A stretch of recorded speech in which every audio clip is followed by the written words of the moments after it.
All right, Alex, thanks. We're joined now by Joanne Woody, the Executive Director of the Greater Kansas City and Northwest Missouri Red Cross. And we're here to talk about Hurricane Ian, obviously. Terrible news.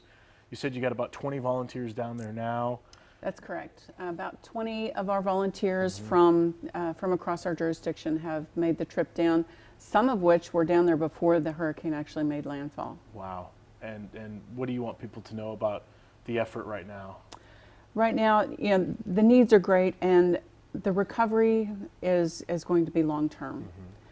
Just like the response is massive. Right now, the main focus for all of the response agencies is honed in around sheltering, feeding, making sure people are safe, making sure they have access to their medical needs, or if they've lost medications, or that they're able to find loved ones. And anytime we have a response that large, affecting so many people, it requires a lot of personnel, and it requires a lot of resources, and we just truly cannot do that without the support of our communities. And to that point, how can people help? The easiest way to help any organization, and the American Red Cross especially, is with financial donations.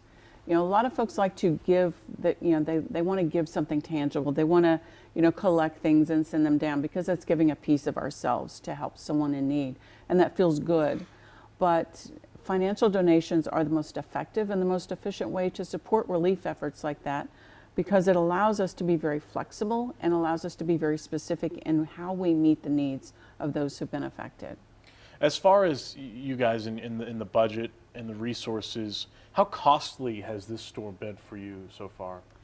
It's, if we look locally, we track a lot of our budgeting and a lot of the expenses on a very large scale when we come into this type of an event. And, we're looking at, an early anticipation is that the response and the recovery for this type of an operation is going to be in the tens, if not hundreds of millions of dollars, just because of the magnitude and the number of people affected. Okay, and would that make it one of the costliest ever?